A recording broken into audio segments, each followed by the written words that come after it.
Are you ready to learn the 2 movements you never want to do in a gym because they work your body in a way that it was never designed to function? Watch this.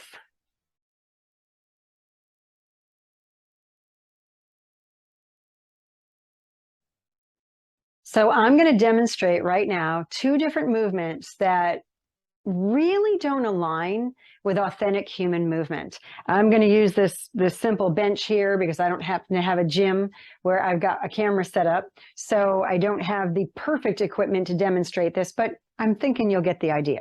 So the one thing that you really don't want to do when it comes to working out in a gym is to use that movement that stresses the knee joint.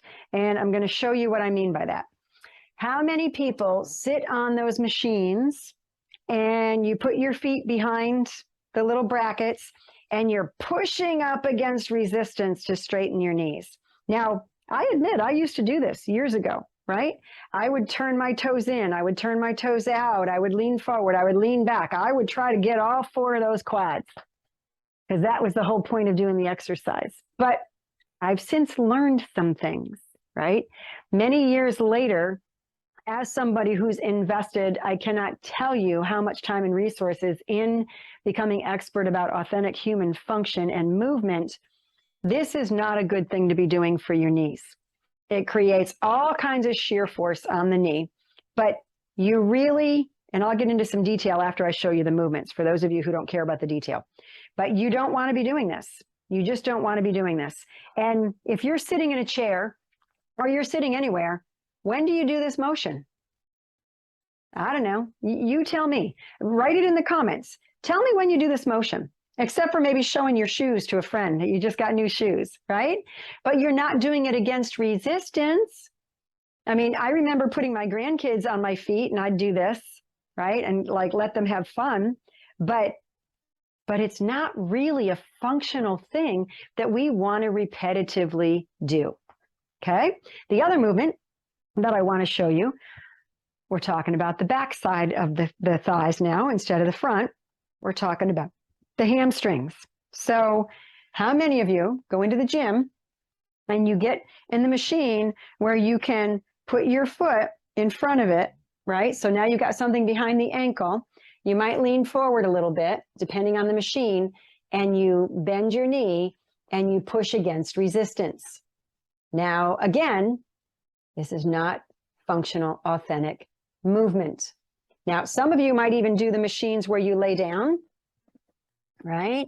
And you've now got resistance on the back of the ankles and you're pushing against that resistance to work your hamstrings.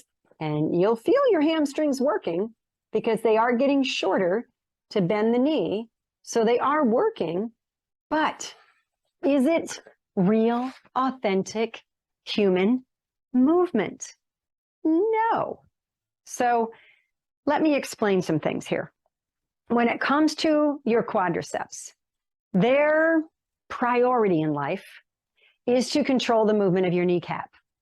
And your kneecap, the backside of your kneecap, kind of, if you remember those old commercials, Thomas's English Muffins with lots of nooks and crannies, the back of your kneecaps are similar to that. And it's that way for a purpose because you've got your thigh bone, you've got your shin bone, and you've got where they meet. So there's lots of funky stuff behind the kneecap that kneecap has to navigate around as your leg straightens. So when I go to, if I'm sitting and I'm not weight bearing and I go to straighten my kneecap does this beautiful arc, right? So that if I put my fingers like this on either side of my kneecap and I start to straighten, I feel the kneecap kind of come in against my thumb. And then just before I finish straightening the knee, I feel the kneecap kind of go out against my index finger here on the outside of my knee. Now, when I do that, I don't hear any noises in my head or otherwise. I'm not feeling anything going on under my fingers that's making any sound, and the kneecap is doing what it's supposed to do. It has that nice arc. And then, of course, if I test this side, it's the same thing. So nice, healthy tracking of my kneecaps. You may notice if you really try to blast your quads doing this, it creates a lot of what's called patellofemoral shear force. The patella is the kneecap, the femur is the thigh bone, and you're getting a lot of force between those two body parts. It's abnormal. It's not authentic, real function, and you could potentially end up with some injuries or pain that you're not looking for. And you might not even relate it to using that machine because you've been told it's a good thing to do, right? So let's stop doing things that aren't real human, real authentic movement. The same thing with the backside, the hamstrings. The hamstrings job, right? Yes, it will bend the knee, but again, I'm going to ask you, when do we do this in real life? I've asked this, I've taught so many classes, I've taught challenges, I've taught at conferences.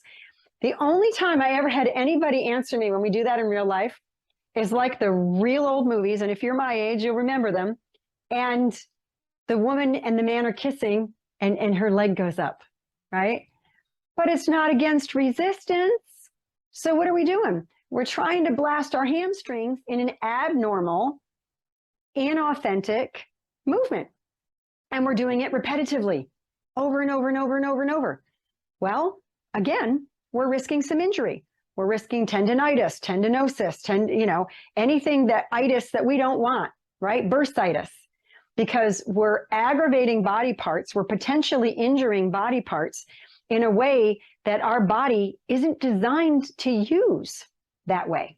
So that's why we end up with that injury and that potential pain. Your hamstrings job, the majority of your hamstrings job is to sort of get longer under control and control the movement. So your hamstrings attach up at the butt bone and down below the knee. It comes down on outside and inside of the knee. So when I go to walk and I go to swing my leg, guess what? Hamstrings controlling that so that my leg doesn't go too fast, too far. Once I start moving my leg, the hamstring takes care of the rest. And it's controlling the knee rotation that happens so that my knee's not complaining when I walk. If you have knee pain when you walk, it could be your hamstrings. And I've got some videos for that. And so, and this is just a quick reminder, if you like what you're learning here, please subscribe or like, and we'll get more. So as my leg swings forward, guess what? My hamstring's controlling my knee rotating. And it's also helping, because it comes down below the knee, it's helping to extend my knee. So when I walk, I have a very nice gait. So the hamstring, technically, when you look at it in the context of walking, is not a knee flexor, it's a knee extensor. So why would we train it in flexion against resistance?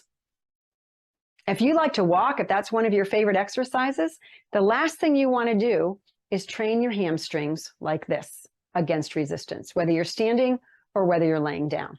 The last thing you want to do is train your quads, or you might think you're training your knees by doing this against resistance, because it could really mess up the tracking of the kneecap, could mess up all kinds of things. Again, itises, bursitis, tendinitis. I highly recommend that those exercises are removed from your repertoire when you go to the gym. Okay, so please subscribe if you liked this, hit the like button, and watch for more.